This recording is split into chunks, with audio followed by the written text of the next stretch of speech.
You're listening to The Secrets of Sacred Art, where we unearth the hidden treasures, history, and deeper meanings in religious and sacred art. We are your hosts, Alix Murray and Kathryn Laffrey.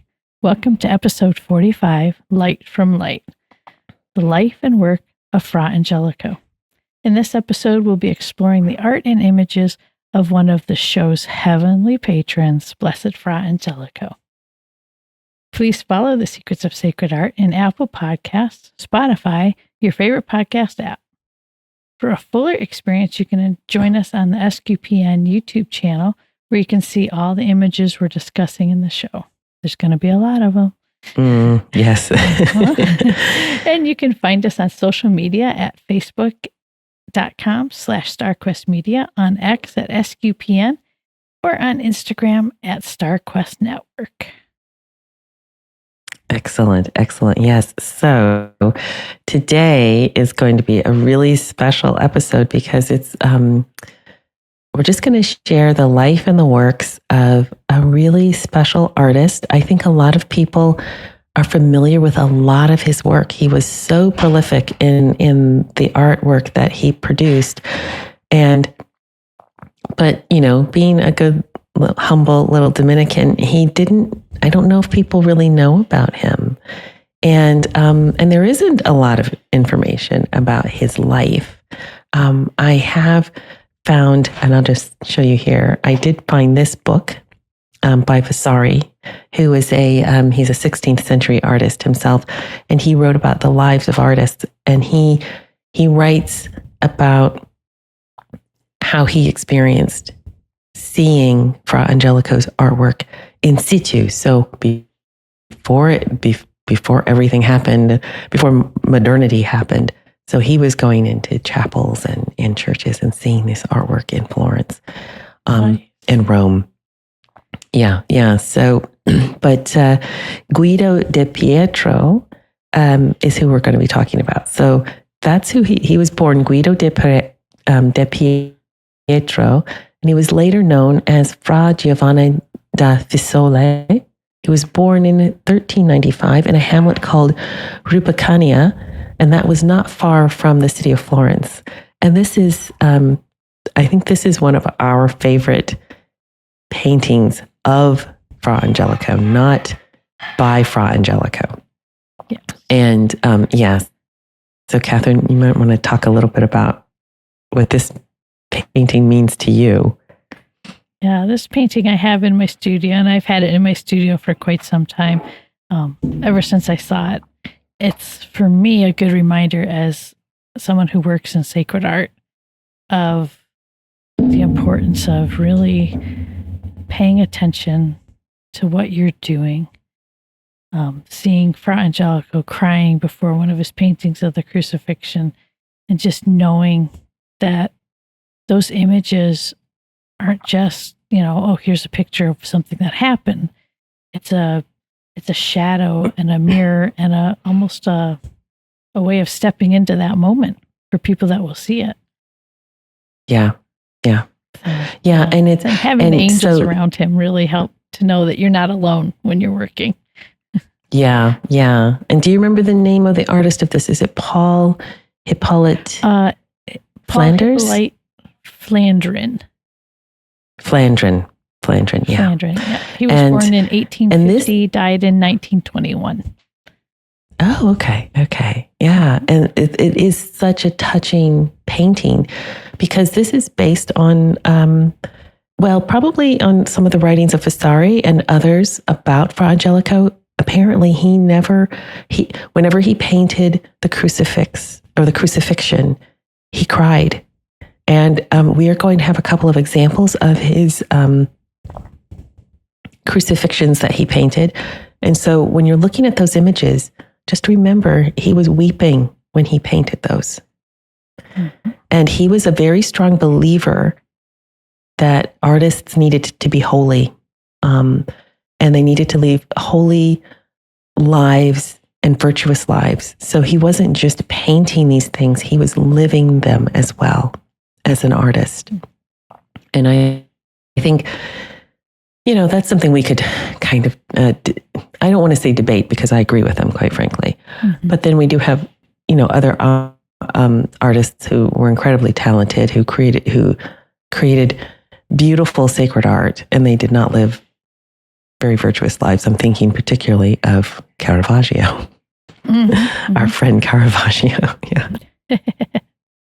Yes, we know God can even speak through an ass. Yes. Thank goodness, right? Right? Yeah. I hope I'm not one when I'm working. No, exactly. So, Fra Giovanni de Fiesole, like I said, he became a Dominican. But before he became a Dominican friar, he had already established himself as an artist. And he was a member of... He was a member of the guild at the Carmine Church, but he later took vows around the year 1423. And he had been trained along with his brother, Benedetto, who was also a friar, to be an illuminator. So not only did he paint frescoes, he did illuminations. He also, frescoes were his primary work, and so was panel work. And there are some manuscripts that are in existence that are believed to have been done by him. And I think we have a couple of those images. But what I thought was amazing in this book, I can't promote this book enough. I don't know if it's in print. I'll see if I can find a link. But I think it's worth looking up Vasari Lives of Artists, especially if you are an artist or you're interested in art history. He's just got a very good perspective. And but apparently Fra Angelico also used to paint the Paschal candles for the different chapels around Florence. And can you imagine how beautiful they were just beyond beautiful. So he was doing all kinds of stuff, and he did things he had private commissions, but mostly he painted for his brethren. And I should say that his work is very Dominican in that it's very contemplative. It's very Marian centered. It's very heavily Marian in his imagery. But also, I was at a talk probably a couple of years ago when a Dominican friar said that the Dominican version of contemplative prayer is thinking. And I thought, oh, that's good to hear, because I always used to feel guilty because I could never pray like a Carmelite. I don't know, for like 5 hours. It just seems I just don't have that kind of temperament, I guess. But I do have a very Dominican temperament. So it's the thinking and contemplating is part of the contemplative prayer. So the other thing about his artwork is when you look at it, it really does. It's like intellectually very stimulating, I think. And it's meant to be that way because that's a Dominican trait, I think. And it comes across in his paintings a lot. So the title Fra Angelico was given to Brother Giovanni posthumously. And it was meant to put one in mind of the title given to St. Thomas Aquinas, the angelic doctor. And so again, like I said, this sort of intellectual side of it. And just as the angelic doctor used his extraordinary intellect to help us understand, to a degree, the nature of God, so the angelicus pictor, so the angelic painter, used his talents to reveal the beauty and harmony of God's nature. So once again, we still haven't gotten to any of Fra Angelico's paintings. This is what is thought to be a portrait of Fra Angelico, painted by his friend. And I apologize for, I can't remember the name of this artist, but maybe some of our viewers will know. They're probably, if they're like me, they're like, oh, that's so-and-so. How can you not know that's so-and-so? Well, because I feel like I'm in the hot seat and I can't remember. But this is actually a depiction of the Antichrist. So if you look sort of towards Not the right, part that's circled, right? Not the part that's circled. Sorry, the part that's circled. That's Fra Angelico, and he's looking on the scene. He's observing with the artist. But if you look to the right, there is a man standing on a little pedestal, and he kind of looks like he might be Christ. But if you look closely, there is a devil whispering in his ear, probably Satan. And as the man is gesturing, if you see his it would be his right hand. Yeah. His right hand is not, his hand is actually the hand of Satan. So it's Satan is directing everything this man is saying.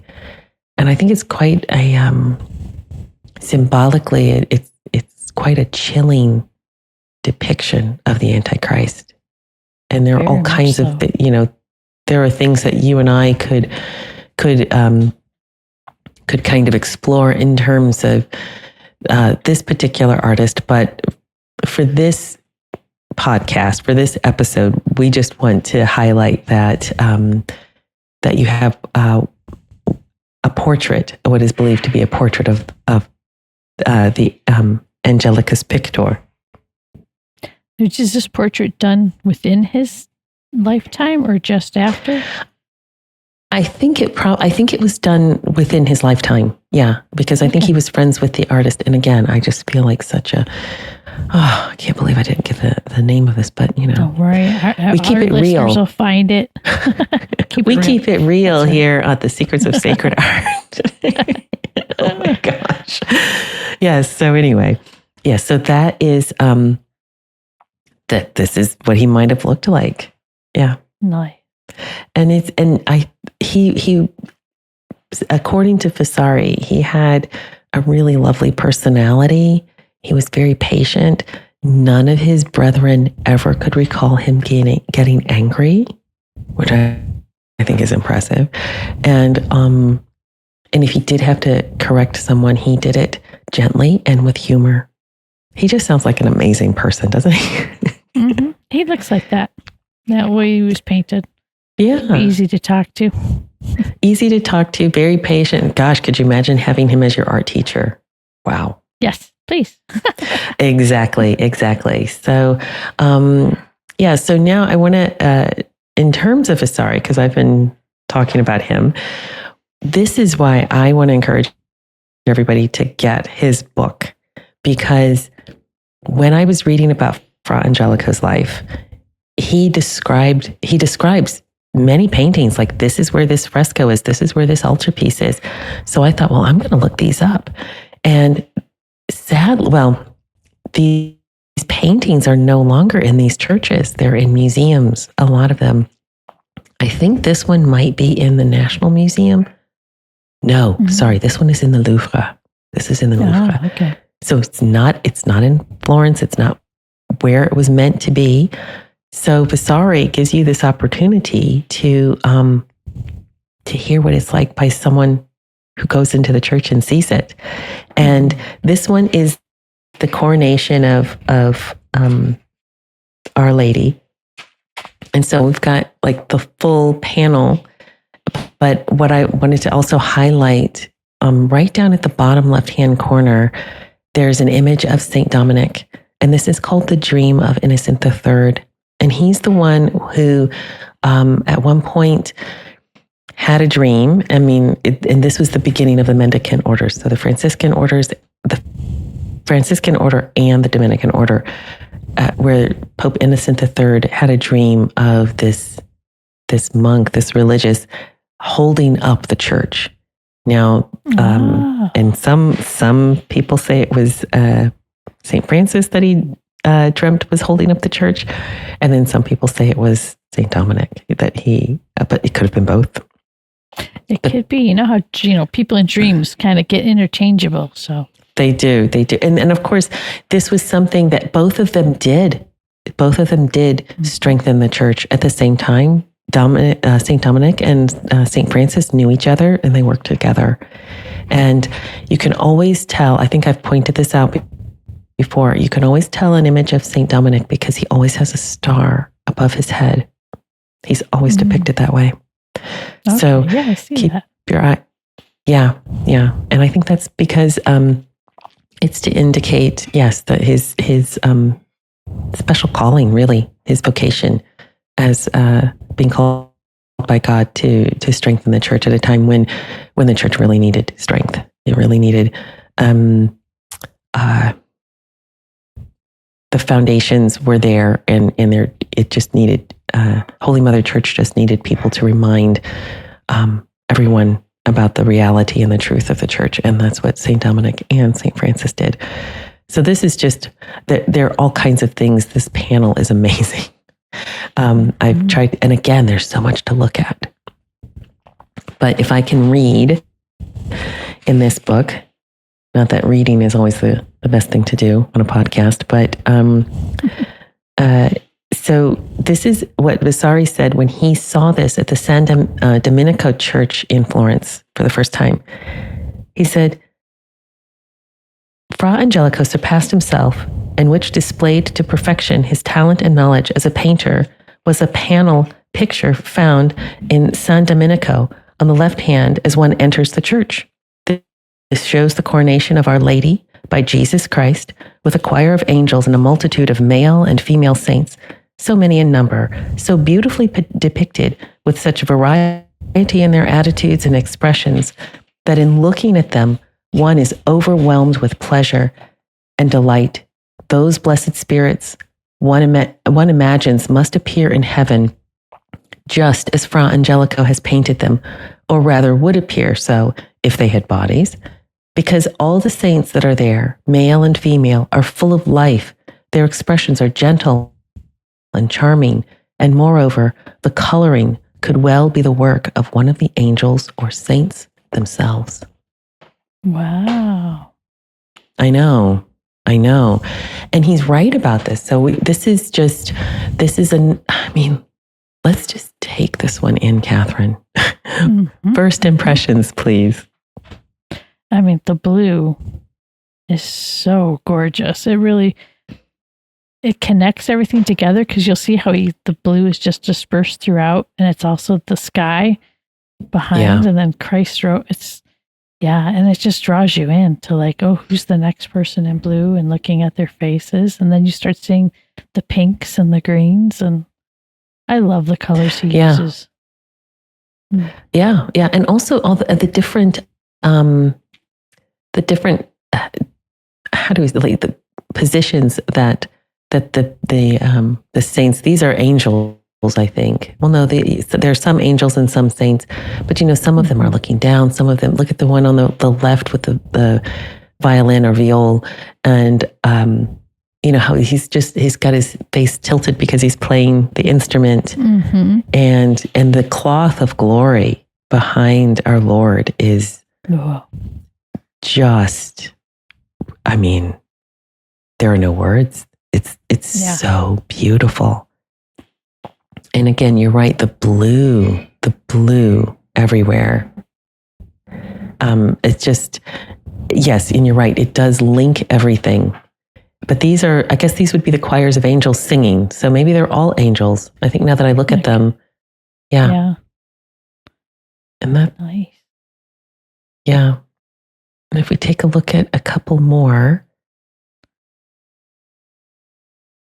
these are some of the saints. And again, remember what he was saying about the expressions.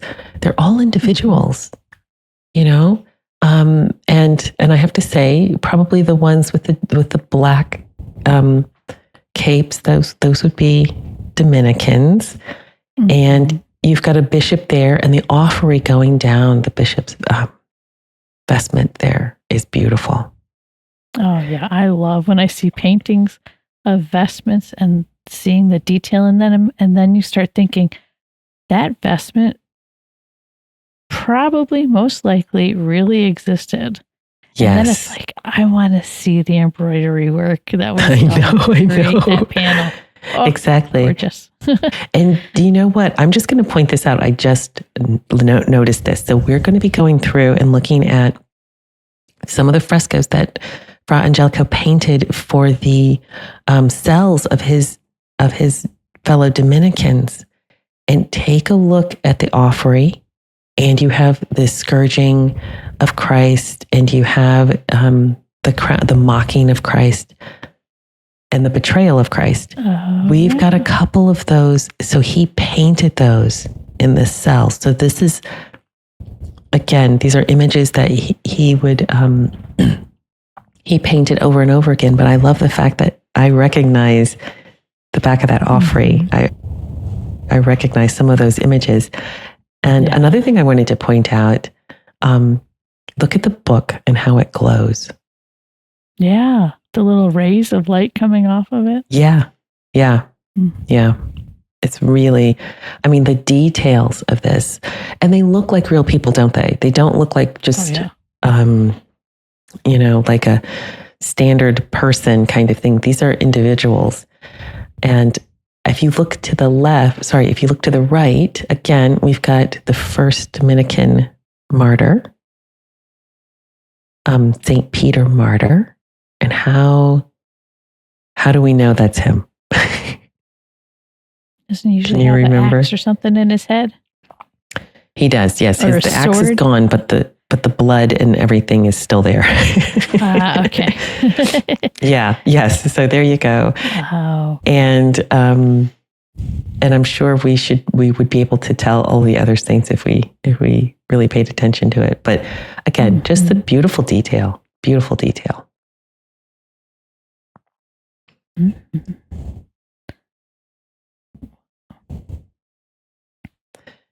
So this one, again, so this is Christ in glory.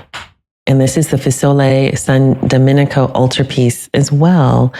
And this is, do you know what this reminds me of? This reminds me of oh my gosh. It's at the British National Gallery. And it is the Wilton diptych, which was commissioned by Richard II. Yes. So I think this is not contemporary with the Wilton diptych, but you can, I don't know.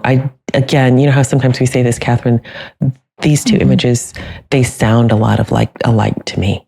So, yes. Yeah.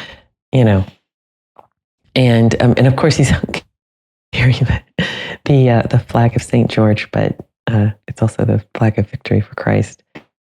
But again, the details, these angels, Vasari goes into detail about what these images, how they impacted him. He wanted to be in heaven. When he saw these, he was like, I feel like I've gone to heaven with these images. Yeah. And that's the point of sacred art, honestly. Exactly. And giving you that glimpse into the mystery. Exactly. And again, I think to produce this kind of sacred art at this level and with as much as he did, you have to have a holy life. I mean, you can't. Yeah. What are some of your impressions on this one, Kathryn? It's just the constant flow and the movement of the angels, and yet it's orderly.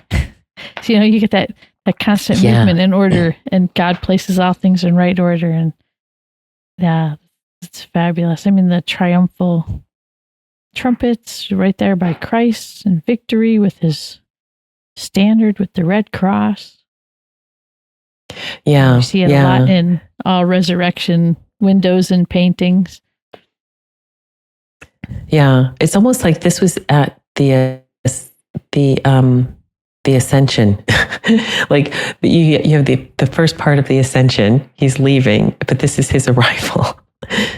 Do you know what I mean? Yeah. Very nice. Yeah. It's amazing how he can get that much detail in there without it seeming overwhelming. Yeah. Well, again, I think this is the contemplative part of it, where it does, as you say, there's order and movement, and there's also it's quite there's room. He leaves room for you to really think about Christ's victory, the ascension, his coming in glory. There are a lot of things that can come out of this. Yeah. This is another part of the altarpiece, and I love this. So this is not depicted. They're not side by side. They're on one end of the panel and the other end of the panel. And these are all of the Dominican saints. Some we recognize, some we don't. I'm trying to see, we've got a couple of bishops and cardinals. And we've got the ladies down at the bottom, probably sisters and Montellata. You said Montellata?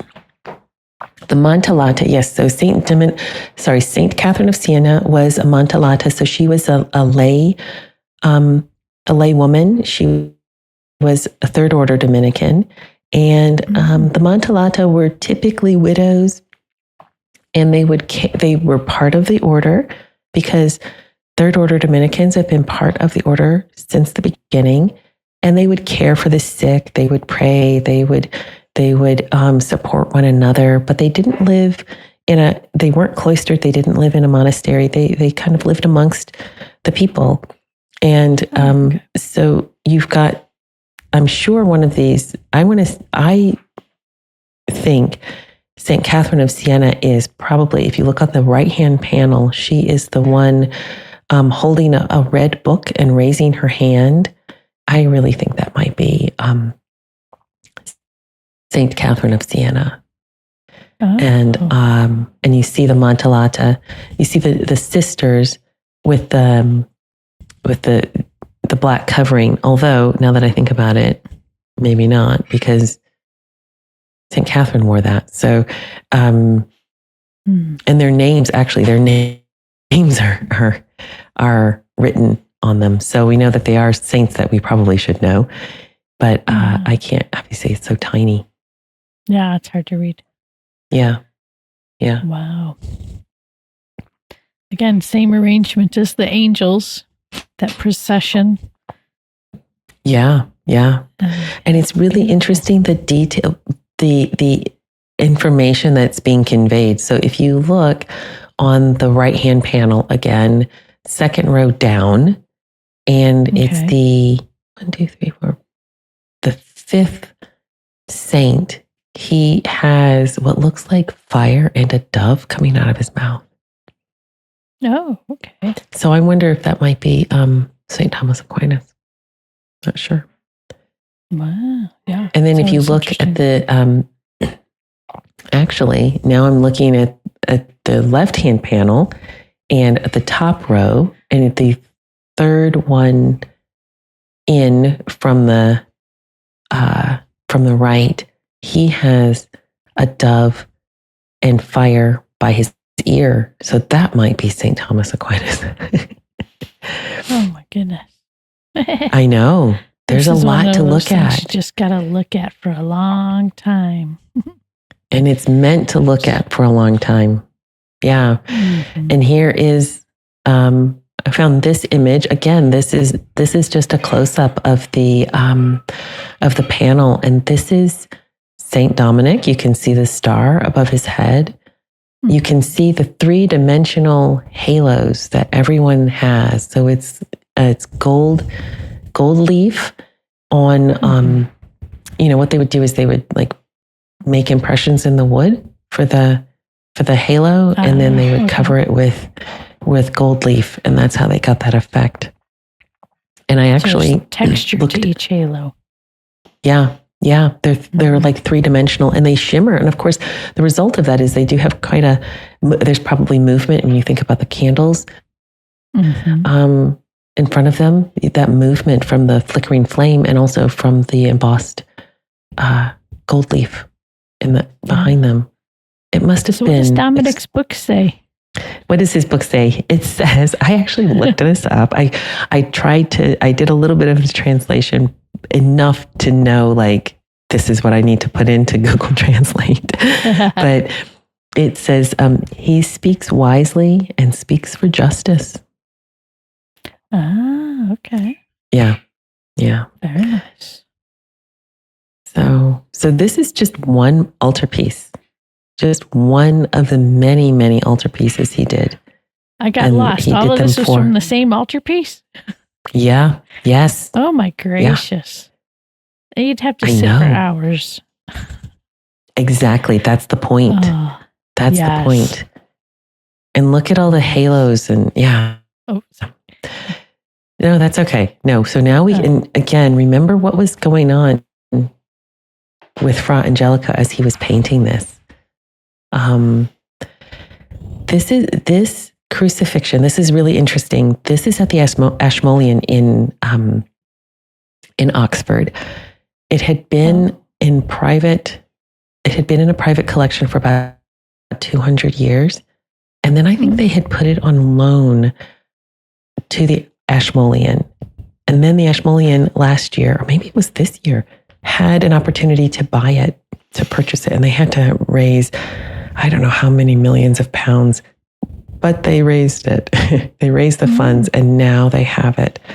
I haven't, the last time I was down in Oxford and I had a chance to actually go to the Ashmolean, it wasn't on display, but I think it's on display now. So you got to go back again, huh? Well, I go back, I go a lot because I go down to Blackfriars. So I just need to go early and kind of sneak into Ashmolean one day. But this is a crucifixion, and I highlighted this, Kathryn, the top of it with the pelican. One of my favorite symbols. Exactly. And do you know what's so amazing about this?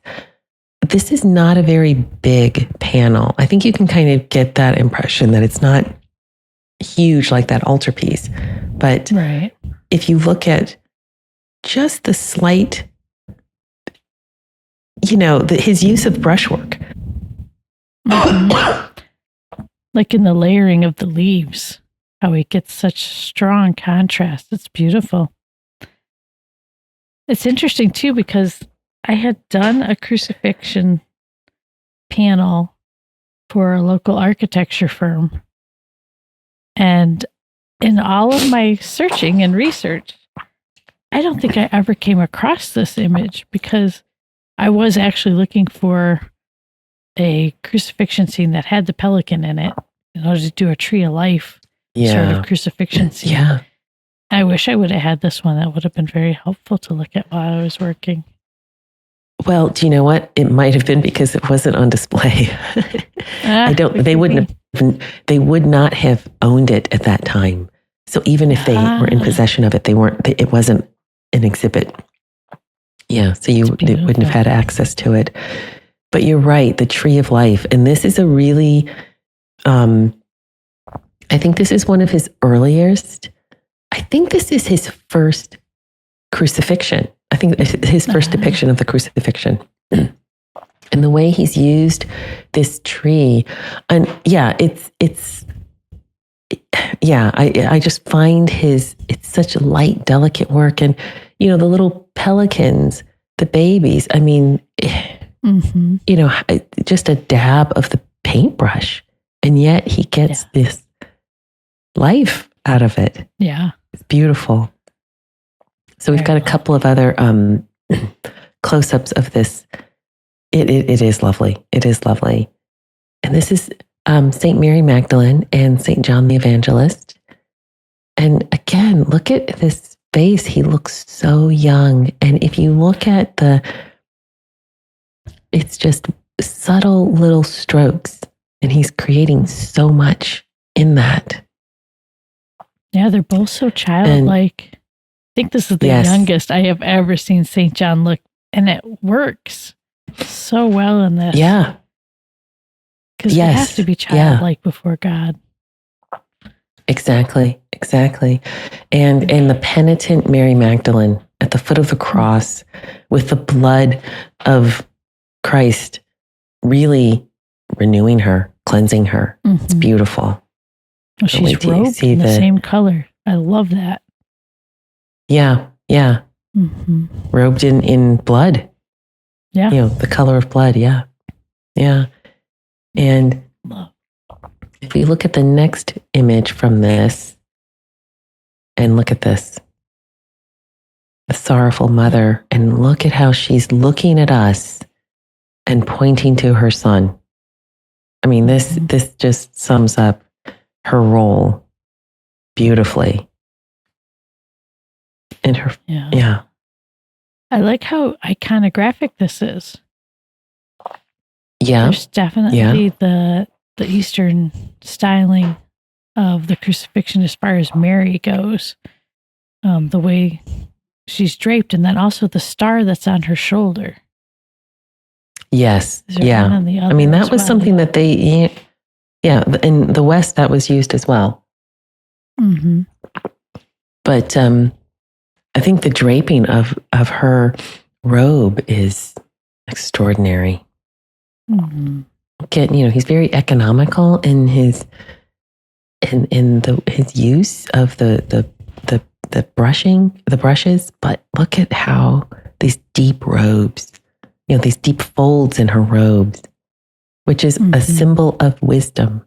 So when you see Our Lady and she's just got an overabundance of like draping robes, it's because those thick, deep drapes symbolize wisdom in Sacred Heart. Very nice. Yeah, it really is. It's, and I would imagine that those were all 3-dimensional halos as well. And here's another one.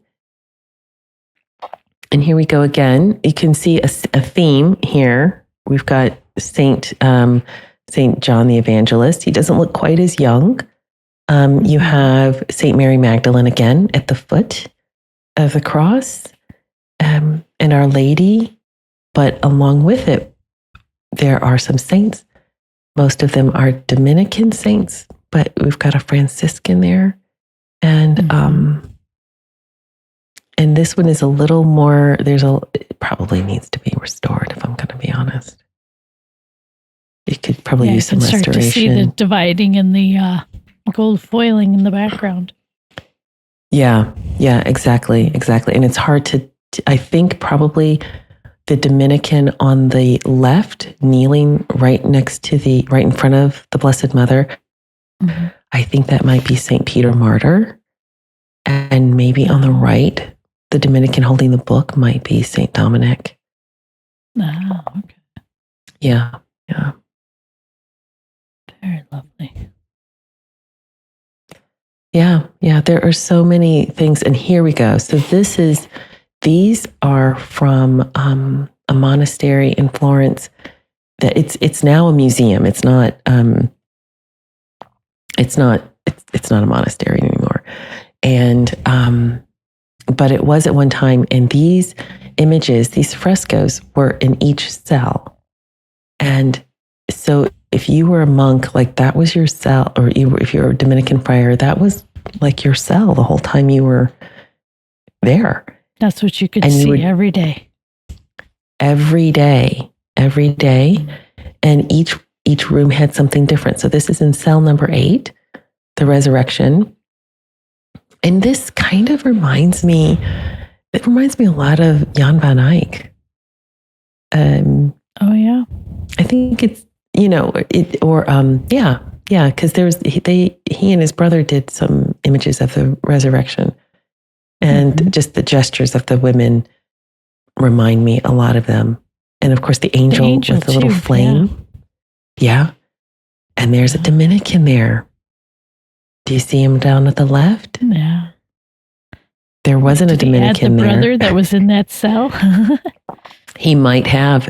Yeah. Because this is the thing. You're supposed to, it's showing the Dominican contemplating and prayerfully thinking about the resurrection. That's why, in a lot of his stuff, you see Dominicans, they're in major events in the life of Christ, and there's a Dominican looking on, which is not unlike the second image we had of the portrait of Fra Angelico. They were looking on. So that artist was drawing from an example that Fra Angelico used. Yeah. This is probably the only image of the resurrection where the women are looking, here's the empty tomb. He's not there. And yet he is there because Christ is watching them. It's very unusual. Yes. I've never, other than this one, I'm trying to think if I've ever seen a resurrection image like this. Yeah. Yeah. And you can see they're in the cave, Mm-hmm. But I think what makes him what communicates that he's there, but not there, not just they're looking and they don't see him because the tomb is empty. That brush of clouds at the bottom of the mandorla that Christ is in, it just makes it makes it ethereal or something. It really communicates. Yeah. So he's not there in the same way the human beings are there. He's on a different level. Yeah, exactly. Yeah. Wow, that'd be a lot to deal with every day. Well, you know what? Look at this one. Could you imagine having this in your cell? Yeah. The mocking of Christ. And these are not small. These are big images. They have quite a presence in these rooms. So, now I've seen this one before, again, and I'm always puzzled by the floating hands and faces. Yeah, it's interesting, isn't it? So this is, I think, the kind of the disembodied hands and face, and this man is spitting, and obviously he's lifting his hat in a way that we wouldn't understand. We wouldn't be insulted, we wouldn't know what he's doing. But I think having the disembodied hands and face, or in the mocking, those hands could be anybody's hands beating him. True. Including yours. Yeah. So the fact that they're not attached to a person means it could be anybody's hands. And again, we've got the Blessed Mother on the left and St. Dominic on the right. And this is one of my favorite depictions of St. Dominic. He's sitting there contemplating scripture. Yeah, it's as if he's reading what we're seeing. Yes, yes, exactly. Yeah. Wait, are those words, can they probably be made out on that? I can't read those words. Not to my eyes. No, I can't. No. But and again, I love how he's, in the hand raised to the chin, and you see people doing that when they're thinking. That's a gesture. That's just a human gesture that communicates thinking. Yeah. Wow. So why don't you talk about these, Kathryn? These are amazing. Because I've seen his frescoes, Fra Angelico's. It's like, okay, I'm scrolling through, and I put a link in the show notes for the wiki art page that had, I think, nearly 200 images, all credited to Fra Angelico. When I came across this image, it's a miniature from a manuscript. This would be an initial letter, so you can see the letter S there for starting off a paragraph or a page. And it's the Madonna of Mercy with kneeling friars. And what was really fascinating, I've never seen scroll work with the fish eating another fish. And there you can tell it's like their colors are crossed over. And so I had to look up, okay, fish eating a fish, what kind of symbolism is that? And came across some interesting information about, if you dream of a fish eating another fish, or just, pagan understanding of. and it represents conflict.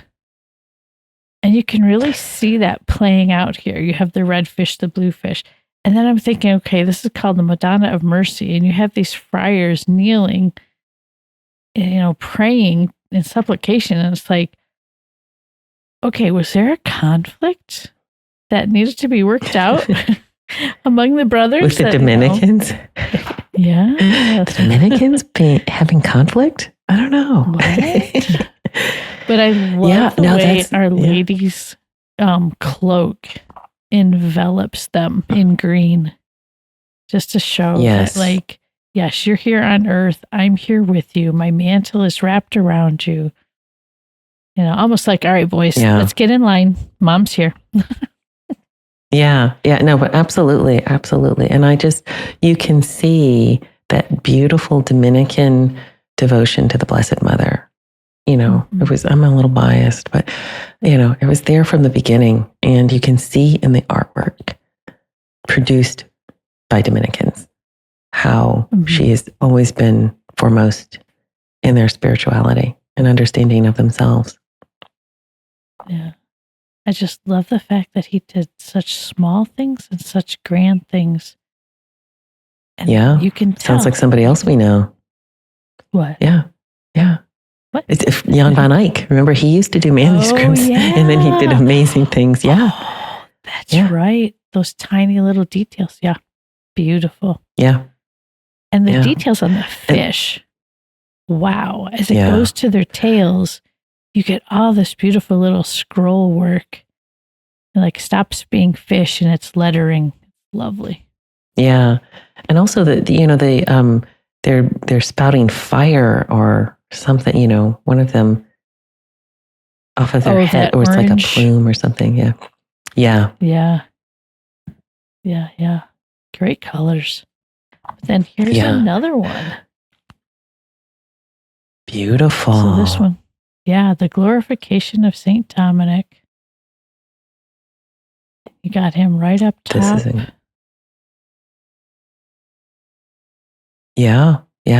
And a mandorla. The angels, very similar to the angels we saw earlier on in the other image. Just those rows of angels. Yeah. And I love all the little, like, smaller circular images that are brought into there.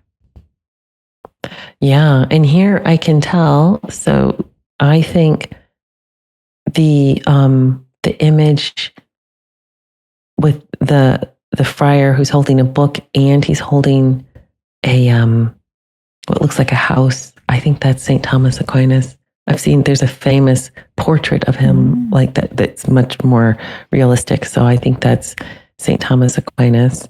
And look at the meeting of St. Dominic and St. Francis at the bottom. I love that. Yeah. Their little habits. But they're so same blues and greens and pinks. Yeah. And also, St. Dominic is holding a lily, which is a symbol of purity. And in his lifetime, that's what he was known for. He emphasized, he really felt like the clergy needed to focus on their own purity. Mm-hmm. And he was didn't known he have for to that. endure quite the trial of temptation? That was St. Thomas Aquinas. Oh, okay. So he was the one when he was locked in a tower in one of his family's castles. I think it was his father or maybe his brothers brought up some poor prostitute who was supposed to tempt him. And he kept her away from him by grabbing a log from the fire and like saying, "Stay away." And an angel came after this trial. She ran out. She's like, "That guy's crazy." And an angel came and the angel gave St. Thomas Aquinas a girdle of purity, a mystical girdle of purity.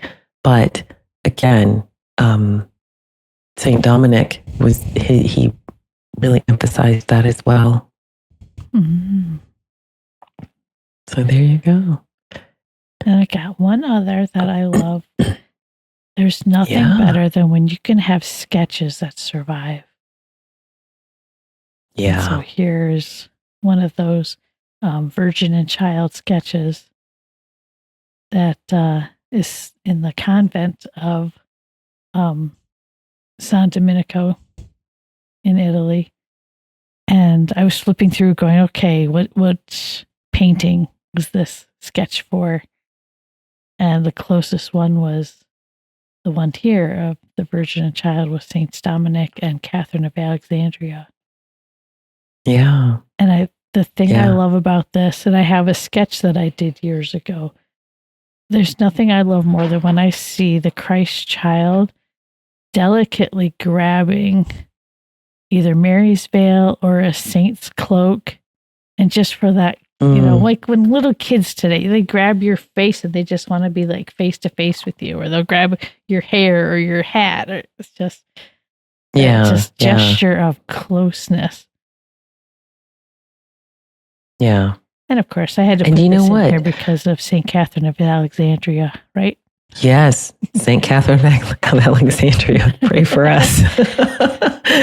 She puts our names together, folks, so that's why we like her so much. Exactly. Well, and you know what? I think this was a really good, this is a very good comparison, and I think you're onto something, because if you look at where Our Lady's hand is, the way she's holding Christ's foot, she's doing that in the painting and in the sketch, but that's actually a really unusual position, isn't it? Mm-hmm. The way she's holding his foot. So you're probably onto something. They probably are related. And he's did so many similar works with just subtle changes. And when you look at the finished work here, and you see the way her hand is in a slightly different position, you have this long line that points right down to St. Dominic from her hand and Christ's foot.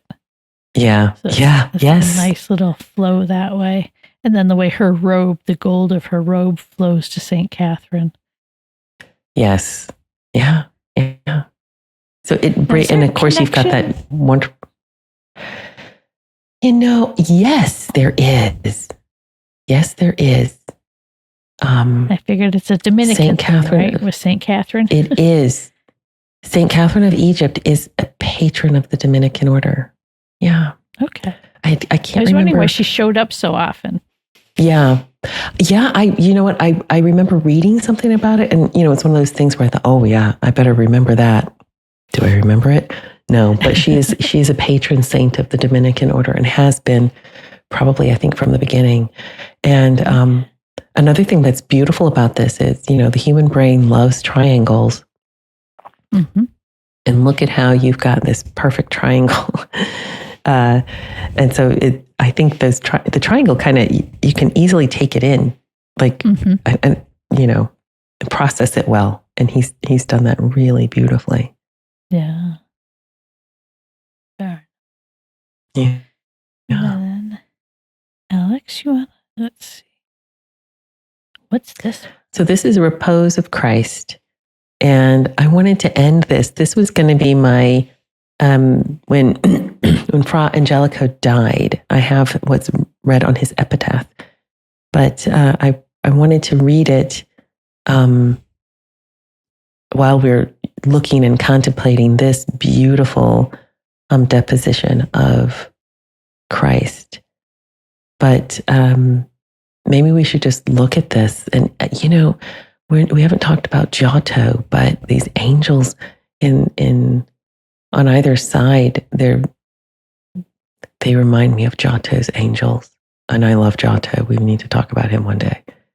But you can see him in triumph right above. I mean, that's, this altarpiece. This is why things need to stay together, and they need to stay where they were originally meant to be, because you can see him. You can see Christ dead and being lowered down from the cross, but right above that, you see him in triumph. Mm-hmm. And you see to the right, the empty tomb. You see to the left, he's meeting Mary Mary Magdalene in the garden and saying, "Don't touch me." Yeah. Yeah. There's a lot going on again. Yeah. Yeah, it's sad when Lots pieces to like this contemplate. get broken up because they're no longer used in the original setting they were planned to be. Yeah. Yeah, And it is. a lot of times museums do it kind of to like, let everybody see it and to gain interest in when the piece may come back together at the museum. They'll break it apart and let a piece travel and then come back. And, it's always so hard to be like, okay, yeah, maybe this piece traveled across, from Europe to the US and you got to see a little piece of it. But that's like reading one paragraph of a great story. It is. It really is. And it's meant to be seen in whole, and it's meant to be seen in context. And the context is the altar and the chapel. Or that's what it is. But it's really, and look at again, Mary Magdalene at the foot of Christ. She's kissing his feet. She's always there on her knees, so close to the cross. Yeah. And not everybody here is a saint. Not everybody has halos in this image. And look at the halo of, I'm going to say, whoever's lowering him down from the cross, the man on the left who is looking down. He's got the green shirt on. Do you see which one I'm talking about? Sleeve rolled up. Yes. And look at his halo. So we know that's a saint. But the way he's positioned that halo is really interesting. It kind of almost makes it more realistic. I don't know. It's he it's could not have like just this done the perfect half circle all the time. It's moving with him. Exactly. That's what I mean. Yeah. Well put. Well said. Yeah. So when Fra Angelico, so we just wanted to look at this, but Kathryn, you've got some very interesting images. Yes. So this is where he's buried, and he's buried in the Minerva in Rome. And his epitaph reads, "In praise of me, O Lord, let it not be said that I did match Apelles, but that I my wages to thy people gave entire. For different are the deeds that count on earth than those in heaven.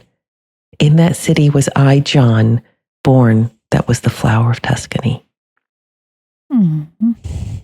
I know. He didn't write that. Somebody else wrote it. But it's really beautiful. Yeah. And perfectly simple for him as well. Yeah, I think he would have preferred that.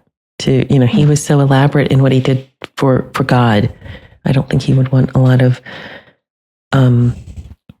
fuss made for him, Yeah. Exactly. Yeah, what a nice little sampling of all his work. And it's a very small sampling. Yeah. Very small. And again, like I said, we just wanted to share a little bit of, you can look him up online, but I would, if you have the opportunity to see some of his work in a museum, I would take that opportunity. I mean, I think in the States, I'm sure there are museums in the States that have his work. But I always wish, my daughter and I were talking about this, I think in museums, they should make spaces for people to interact with sacred art the way they were meant to, meaning have a prière in front of an altarpiece.